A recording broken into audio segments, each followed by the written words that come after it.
तो हर बार की तरह फ्रेंड्स इस बार भी मैं आप लोगों के लिए एक क्विनो वीडियो लेकर आ चुका हूं। आप लोगों का काफी सारा क्वेश्चन आ रहा था, एसी से रिलेटेड, मित्सुबिशी एसी से क्वेश्चन था आप लोगों का, और फ्रिज से रिलेटेड क्वेश्चन था, और भी सारा ब्लोअर वगैरह, इंडोर यूनिट का बहुत सारा क्वेश्चन वगैरह था, जो कि मैं 10 क्वेश्चन का आंसर इस वीडियो में आप लोगों को देने वाला हूं। तो वीडियो पे आप लोग बने रहेंगे, काफी नॉलेजेबल वीडियो है। चलिए टाइम वेस्ट ना करते वीडियो को शुरू करते हैं।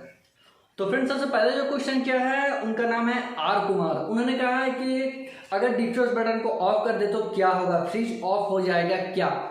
तो उनको मैं बताना चाहूंगा कि कोई भी फ्रिज वगैरह रहता है तो उसमें एक नोब रहता है जो कि आप उससे सेटअप वगैरह करते हो कि हाँ मुझे कूलिंग किस टाइप से रखना है, कि कभी कम रखना है या फिर ज्यादा रखना है या फिर मीडियम रखना है। ठीक है, हर फ्रिज में आप लोगों को इस टाइप का नोब दिखता है, आपका सिंगल डोर में भी और डबल डोर में भी। ठीक है, तो इन्होंने कहा कि अगर डिफ्यूज बटन को ऑफ कर दे तो क्या होगा, फ्रिज ऑफ हो जाएगा। तो ऑफ हो जाएगा क्या, तो हाँ इसे आप अगर ऑफ कर देते तो इसका फ्रिज आपका जो कंप्रेसर रहता है वो बंद हो जाएगा। ठीक है, बंद होने से आपको ये हो कि आपको कूलिंग वगैरह जरा सा भी नहीं होगा। ठीक है, अगर आपको कूलिंग वगैरह चाहिए तो फिर से इसको ऑन करना पड़ेगा। ठीक है, तो नेक्स्ट क्वेश्चन की तरफ बढ़ते हैं। नेक्स्ट क्वेश्चन जो किया उनका नाम है मोहम्मद आदिल। ठीक है, उन्होंने कहा है कि भाई मैंने न्यू एसी लिया था बट आज उसका रिमोट वॉशिंग मशीन में गीला हो गया है और वो वर्क नहीं कर रहा है, कुछ सोल्यूशन है तो बताओ प्लीज। तो मोहम्मद आदिल जी को मैं ये बताना चाहूँगा, अगर आपका रिमोट है कहीं भी पानी वगैरह में अगर चल गया, वो गीला हो गया, तो आपको क्या करना है, उसका बैटरी वगैरह को निकाल कर नॉर्मली आपको किसी उस जगह पर रखना है जहाँ पर वो इजिली तरह का पूरा सूख जाए वो। ठीक है, पानी वगैरह थोड़ा सा भी इसमें ना रहे। ठीक है, अगर सूख जाने के बाद फिर आप बैटरी वगैरह लगाते हो और उसको स्टार्ट करते हो, अगर ऑन आ जाता है तो ठीक है, अगर आपको ऑन नहीं होता है तो आपको करना ये होगा, आपको रिमोट को चेंज करना होगा। रिमोट चेंज करने के बाद ही वो ठीक हो पाएगा। ठीक है, तो यही इसका ऑप्शन है, इसका मतलब रिपेयरिंग वगैरह कोई और ऑप्शन नहीं है। तो मैं यही बोलूंगा आप लोगों को दूसरा रिमोट आपको लेना चाहिए।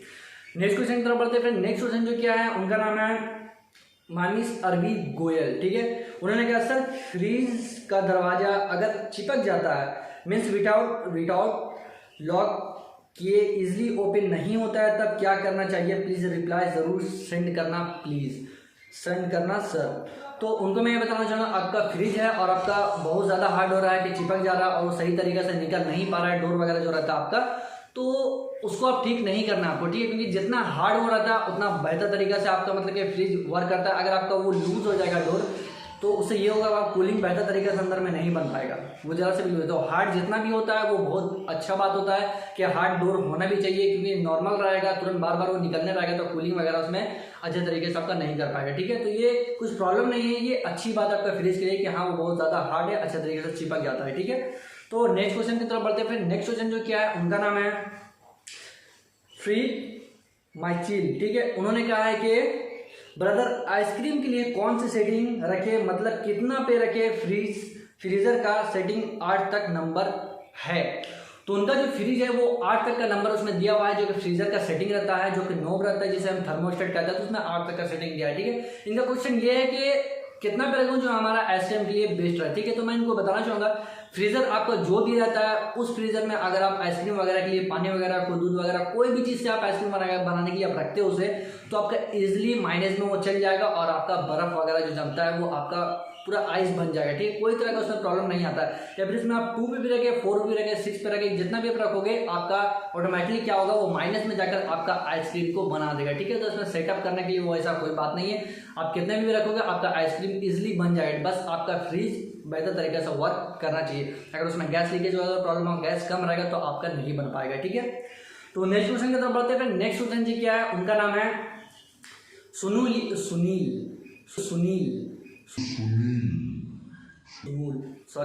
उनका नाम है, सुनील यादव। तो उन्होंने कहा है कि सर एक हेल्प चाहिए इमरजेंसी वाली, मेरा ब्लोअर व्हील फंस गया है, बड़ी मुश्किल से मोटर खोल के तो निकल गया है बट वापस जाने में प्रॉब्लम कर रहा है, प्लीज हेल्प। तो भैया ने क्या किया कि इंडोर यूनिट को ओपन किया। इंडोर यूनिट का ओपन करने के बाद ब्लोअर जो आपका लगा हुआ रहता है इंडोर यूनिट में, उसको इन्होंने बाहर कर दिया और मोटर को भी बाहर कर दिया। शायद कोई प्रॉब्लम वगैरह हुआ था, इसके वजह से वो ब्लोअर और मोटर को बाहर कर दिया। अब क्या हो रहा है, तो उनको बैठाने में प्रॉब्लम हो रहा है। ठीक है, तो बैठाने में प्रॉब्लम आपका ये हो रहा है कि जो कि नए वगैरह जो भी इंडोर यूनिट आता है वो 1 से 2 बार जब खुल जाता है तो इसलिए वो फ्री हो जाता है और इजिली तरीके से वो लग जाता है। ठीक है, लेकिन न्यू में क्या होता है कि अगर आप उसको खोल देते हो तो बैठाने में थोड़ा प्रॉब्लम होता है, तो कोई दिक्कत वाली बात नहीं है। आपका जो ब्लोअर रहता है, जो आपका ब्लोअर अगर कोई प्रॉब्लम होता है, ब्लोअर में जो गुना रहता है जिसमें मोटर वगैरह जाता है, उस ब्लोअर में आपको डाल देना है ग्रीस, ठीक है, ग्रीस आपको डाल देना है, ठीक है। ग्रीस डालने के बाद क्या होगा, वो थोड़ा सा नॉर्मली हो जाएगा, आपका मोटर इजीली उसमें चल जाएगा, ठीक है। सबसे पहले क्या करना है, ब्लोअर को बैठा देना है, ब्लोअर के एरिया में जिस जगह पे ब्लोअर बैठता है इंडोर यूनिट में। उसके बाद आपको मोटर को बैठाना है, मोटर और ब्लोअर को आपको इजीली तरीके से आपको डालना है, वो आसानी तरीके से आपका बैठ जाए, ठीक है। अगर आपको बहुत ज्यादा हार्ड होता है तो कोई दिक्कत वाली बात नहीं, दोनों को इजीली आपको बराबर से पुश करके लगाना है, वो आराम से बैठ जाएगा, ठीक है। अगर आपका फिर भी नहीं होता है तो आपको क्या करना है, टेक्नीशियन आपको फोन करना है, टेक्नीशियन को फोन करने के बाद आपको ये काम करवाना पड़ेगा, उसके बाद ही आपका प्रॉब्लम सॉल्व हो पाएगा, ठीक है। तो नेक्स्ट क्वेश्चन की तरफ बढ़ते हैं, इनका तो क्वेश्चन का आंसर हो चुका है। तो नेक्स्ट क्वेश्चन जो क्या है, उनका नाम है योगेश राणा, राणा राणा राणा, ठीक है। उन्होंने कहा है कि Daikin window AC versus Blue Star window AC which one is best in cooling. English बहुत अच्छा लिखा इन्होंने। तो इनका कहने का मतलब है कि ब्लू स्टार एसी बढ़िया है या फिर डैकिन विंडो एसी बेस्ट है, ठीक है। तो उनको मैं बताना चाहूंगा, विंडो एसी कोई भी रहता है स्प्लिट, और विंडो एसी में जब बात आता है तो विंडो एसी बेस्ट होता है, ठीक है। बहुत सारा कारण है उसका, क्योंकि लीकेज का प्रॉब्लम आपको जल्दी नहीं आता, ये सबसे मेन कारण है। पानी ड्रॉपिंग का प्रॉब्लम आपको इंडोर यूनिट से आपको नहीं आता है, जो कि आपको स्प्लिट एसी में दिखता है, तो विंडो एसी में इस टाइप का प्रॉब्लम नहीं आता है। तो मैं ये कहूँगा, अगर आप स्प्लिट और विंडो में सोचते हो तो आप विंडो ले लो, कोई तरह प्रॉब्लम नहीं आएगा। एंड गाइस अब रहा बात ब्लू स्टार और डैकिन एसी के बाद, तो डैकिन बेस्ट, आपको इसके बारे में सोचना ही नहीं है, डैकिन बस आप परचेज कर लो, कोई तरह का इसमें प्रॉब्लम नहीं आएगा। नेक्स्ट क्वेश्चन तरफ बढ़ते हैं फ्रेंड। नेक्स्ट क्वेश्चन जो क्या है, उनका नाम है शेर सिंह। शेर सिंह का क्वेश्चन क्या है, शेर सिंह का क्वेश्चन ये है कि सर एसी ऑटो कट कब होता है। तो मैं उनको ये बताना चाहूंगा, आपका कोई भी एसी रहता है तो जो कि ऑटो कट जिसे बोलते हैं, एसी ऑटो कट नहीं होता है, कंप्रेसर ऑटो कट होता है, ठीक है। जो कि कंप्रेसर आपका कट होता है, उसके बाद कुछ देर बाद टेम्परेचर नॉर्मल होता है, उसके बाद फिर वो स्टार्ट हो जाता है, ठीक है। तो आपका एसी ऑटो कट नहीं होता, कंप्रेसर ऑटो कट होता है। और इंडोर यूनिट जो भी रहता है आपका एसी का, वो 3 मिनट के बाद कंप्रेसर आपका ऑन होता है, और रूम का टेम्परेचर जब वो बना लेता है, रूम का टेम्परेचर बनाने के बाद जितना डिग्री आप सेटअप करते हो उतना डिग्री होने के बाद वो ऑटोमेटिकली क्या होता है, ऑफ हो जाता है कंप्रेसर, ठीक है। फिर आपका जितना डिग्री आपका होता है उससे फिर वो अप होगा, उसके बाद ऑटोमेटिकली क्या होगा, आपका फिर से कंप्रेसर स्टार्ट होगा और ऑटोमेटिकली इसी टाइप से आपका रन करते रहेगा, ठीक है।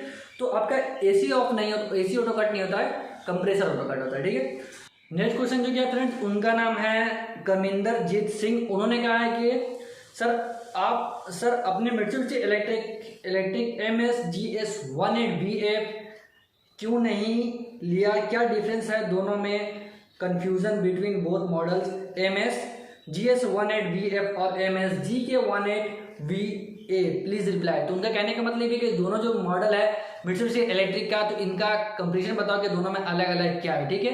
तो मैं उनको बताना चाहूंगा, मित्सुबिशी इलेक्ट्रिक का जो भी एसी आता है मॉडल तो अलग होता ही है, क्योंकि नॉर्मल हर एक मॉडल तो सेम तो बना नहीं सकता कंपनी, क्योंकि हर एक मॉडल में हर एक अलग अलग फीचर्स रहता है, तो इसलिए मॉडल भी अलग होता है। और मैं आप लोग बताना चाहूंगा, ये दोनों जो मॉडल है, ये दोनों अलग अलग मॉडल है, अलग अलग इसमें मतलब कंपैरिजन करें तो अलग अलग इसका फीचर्स है।